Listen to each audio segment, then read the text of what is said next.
Werewolves are perhaps one of the most popular modern-day mythical creatures, alongside vampires, and many teen films and television shows now feature both creatures. I have already written a post about the historical origins of vampires, and what medieval people believed to be true about these monsters, so I thought it was time to look into their counterparts.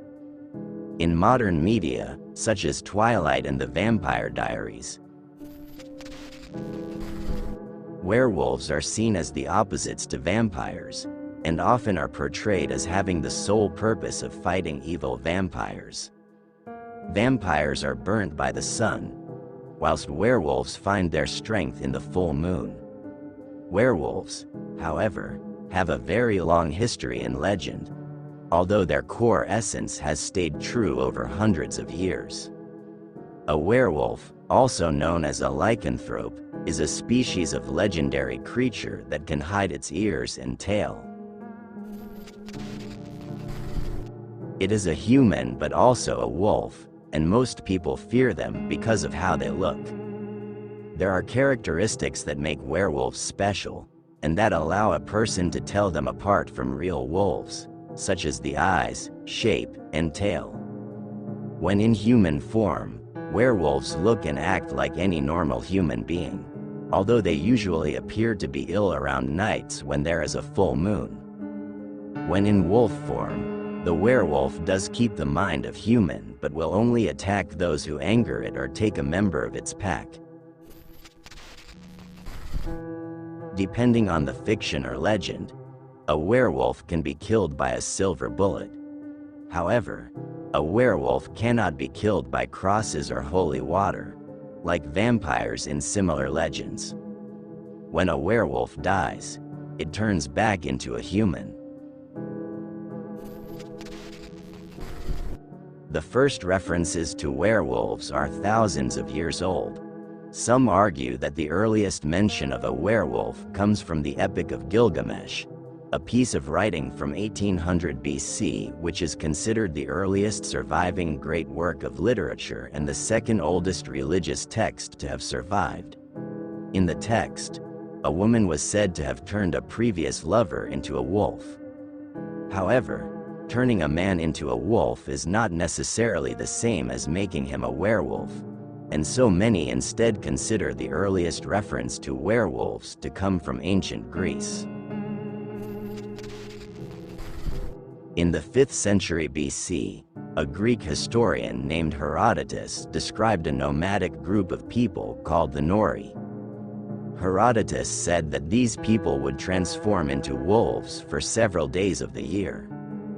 The ancient Greeks also had the first proper origin legend for werewolves. It was said that one day the king of the gods, Zeus, visited Lycaon, who was king of Arcadia. Lycaon wanted to test whether Zeus really was omniscient, and so for dinner he served Zeus the roasted flesh of his own son. Zeus was furious, and in a rage he turned Lycaon into a werewolf and brought back Lycaon's son from the dead. In the version of the legend recounted by Roman poet Ovid, Lycaon's transformation is evocatively described as, "He tried to speak, but his voice broke into an echoing howl. And his garments were changed to a shaggy coat and his arms into legs." The transformation from man into wolf is still a popular scene in modern-day tellings of the creatures. Despite the legend of Lycaon's transformation into a werewolf showing Zeus' displeasure at the king's consumption of human flesh, a Lycaon cult seems to have developed at Mount Lycaon who participated in human sacrifice. Ancient writers told how this group would mix human meat with animal meat, and thus turn into werewolves themselves. 4 years ago, the remains of a teenager who died 3,000 years ago was found at the site, leading some to cautiously suggest this was evidence that these ancient writers were telling the truth about the practice. The ancient Greeks, and later the Romans, continued to develop the legend of werewolves, saying that men could turn into wolves by wearing wolf pelts. The idea that wearing a wolf pelt could turn a man into a werewolf is also found in Norse culture, such as in the saga of the Volsungs, a late 13th century Icelandic saga. In the story, two men, Sigmund and Sinefjodli, come across a house of two sleeping men who had wolf pelts hung above their beds. When Sigmund and Sinefjodli put the pelts on, they found themselves turned into wolves, and they were cursed to roam the countryside killing men.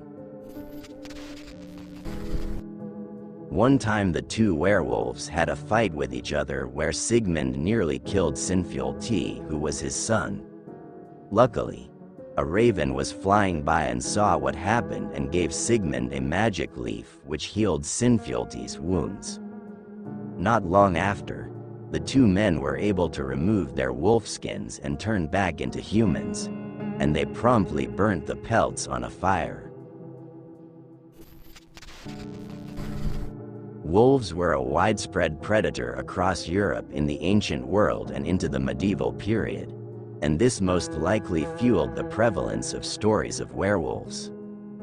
Although people were used to livestock being killed by wolves, a spate of particularly vicious attacks combined with the deaths of some local people often led to the idea that something stronger than a wolf must be responsible. As time went on, legend turned into specific accusations, and there are numerous records of medieval and early modern people being accused of being werewolves. In 16th century Germany, a man named Peter Stump or Stubbe met a grisly end after being accused of being a werewolf. In 1589, Peter confessed to being a werewolf and partaking in witchcraft. He said that the devil had given him a magic belt which allowed him to turn into a wolf, whereupon he would eat animals and people alike. He confessed to killing over a dozen people, including 2 pregnant women and their babies, and even his own son. He also said that he had an incestuous relationship with his daughter. Peter had a horrific execution for his crimes. He was placed upon a wheel and flayed with red-hot pincers, his limbs were broken, and he was beheaded. His head was then placed in a public place above the figure of a wolf, whilst his body was burned. His daughter and his mistress were also executed alongside him. Whilst some have said that Peter must have been a serial killer, others have questioned his confession as he was heavily tortured to extract his wild stories. Peter became known as the Werewolf of Bedburg. Another German story of a real werewolf comes from nearly a century later in the town of Ansbach. In 1685, a wolf, or possibly a pack of wolves, was terrorizing the town. After the deaths of livestock, several young children were killed. Under such upsetting circumstances, the locals turned to the idea that a werewolf must be responsible, and they knew who the culprit must be. Recently, a local magistrate who had been hated by the citizens of Ansbach had died. The people of Ansbach believed the wolf to be a reincarnation of this magistrate, particularly after the wolf was seen near the man's property. The town banded together to form a large hunt, and they managed to find a wolf and chase it into a well. Trapped, the animal was slain and the townspeople were freed from the curse. The wolf's body was paraded through the town, and in a somewhat macabre turn of events, they cut off its muzzle, dressed it in men's clothes and a wig and beard, and hung it from a gibbet in the center of town for all to see the werewolf. In addition to the natural characteristics inherent to both wolves and humans, werewolves are often attributed strength and speed far beyond those of wolves or men. The werewolf is generally held as a European character, although its lore spread through the world in later times. Shapeshifters similar to werewolves are common in tales from all over the world. Werewolves were said in European folklore to bear telltale physical traits even in their human form. These included the meeting of both eyebrows at the bridge of the nose, curved fingernails, low-set ears, and a swinging stride. The appearance of a werewolf in its animal form varies from culture to culture, though it is most commonly portrayed as being indistinguishable from ordinary wolves save for the fact that it has no tail, a trait thought characteristic of witches in animal form, is often larger, and retains human eyes and voice. One method of identifying a werewolf in its human form was to cut the flesh of the accused, under the pretense that fur would be seen within the wound. After returning to their human forms, werewolves are usually documented as becoming weak, debilitated, and undergoing painful nervous depression. One universally reviled trait in medieval Europe was the werewolf's habit of devouring recently buried corpses, a trait that is documented extensively, particularly in the Annales Medico-Psychologiques in the 19th century. In some stories, a human becomes a werewolf because of a curse or because of having been bitten or scratched by another werewolf. Alternatively, the person may have drunk water from a wolf's paw print, been conceived during a new moon, or made a pact with the devil. Other stories tell of people who are able to assume a wolf's form through the use of a magical cloak or a sash made from a wolf's pelt.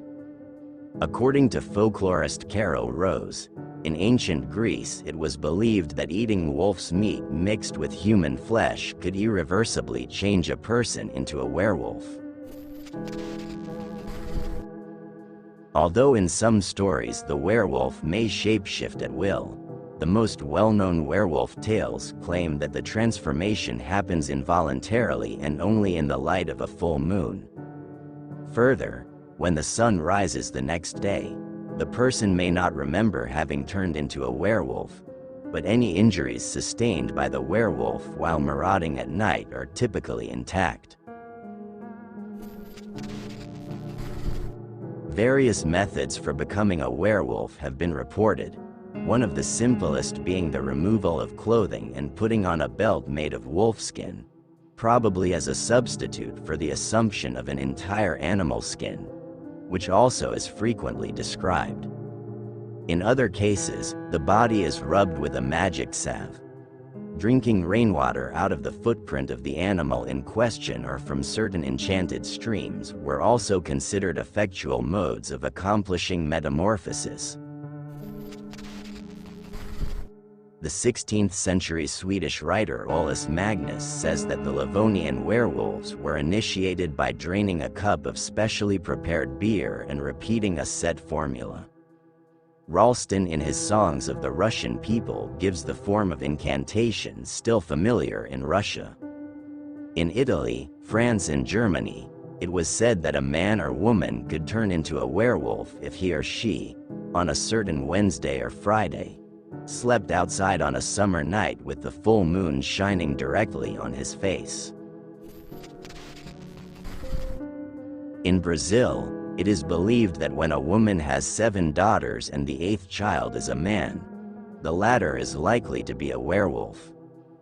Becoming a werewolf simply by being bitten or scratched by another werewolf as a form of contagion is common in modern horror fiction, but this kind of transmission is rare in legend, unlike the case in vampirism. Even if the denotation of lycanthropy is limited to the wolf metamorphosis of living human beings, the beliefs classed together under this head are far from uniform, and the term is somewhat capriciously applied. The transformation may be temporary or permanent, the were animal may be the man himself metamorphosed. Maybe his double whose activity leaves the real man to all appearance unchanged. Maybe his soul, which goes forth seeking whom it may devour. leaving its body in a state of trance. Or it may be no more than the messenger of the human being, a real animal or a familiar spirit, whose intimate connection with its owner is shown by the fact that any injury to it is believed, by a phenomenon known as repercussion, to cause a corresponding injury to the human being. Today, werewolves are known to be mythical creatures found in fiction instead of lurking in the dark woods, but that was not always the case. Not so long ago, belief in werewolves was common. Overall, there was little difference between the killings and activities of wolves and werewolves. Both would hunt at night, attacking sheep or livestock, and sometimes humans. The main difference was, of course, that the werewolf changed into human form at some point. There are several medical conditions that can mimic the appearance of a werewolf and may have contributed to early belief in the literal existence of the creatures. One is hypertrichosis, which creates unusually long hair on the face and body. A second condition, porphyria, is characterized by extreme sensitivity to light, thus encouraging its victims to only go out at night, seizures, anxiety, and other symptoms. Neither of these rare conditions turns anyone into a werewolf, of course, but centuries ago, when belief in witches, vampires, and magic was common, it didn't take much to spawn werewolf stories. Clinical lycanthropy is a recognized medical condition in which a person believes himself or herself to be an animal. And indeed, there are rare cases where people have claimed to be werewolves. For example, in 1589, a German man named Peter Stubbe claimed to own a belt of wolfskin that allowed him to change into a wolf. His body would bend into a lupine form. His teeth would multiply in his mouth, and he craved human blood. Stubbe claimed to have killed at least a dozen people over 25 years, though his confession was made under difficult circumstances. After prolonged torture, including chunks of his flesh being ripped out with heated pincers, and his limbs being crushed with stones. He was decapitated on Halloween 1589, and his headless body burned at the stake. There was no real evidence of his crimes other than his confession, and it seems likely that Stubbe was mentally ill and delusional. The belief in werewolves has significantly impacted societies throughout history. In medieval Europe, werewolf trials were part of a broader context of witch hunts and social control, where fear and superstition were manipulated to maintain order and suppress dissent.